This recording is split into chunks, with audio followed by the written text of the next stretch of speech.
Apply a thin layer of gel to the target area. Then shave the hair with a razor.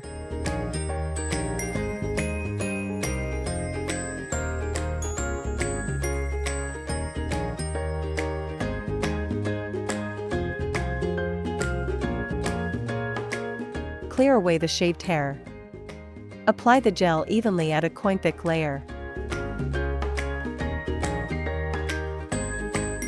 Cover the recipient's eyes with washcloths, then place the black goggles on. Select 808-755-1064 nanometers diode laser on the screen. Settings.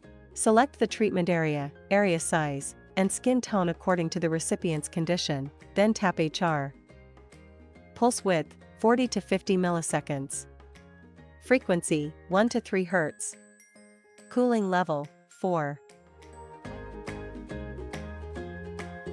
The operator must wear goggles as well.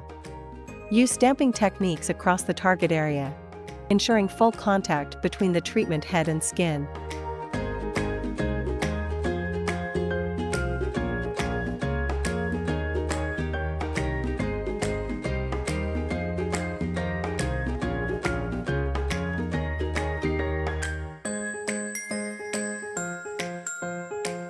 Wipe the treatment area.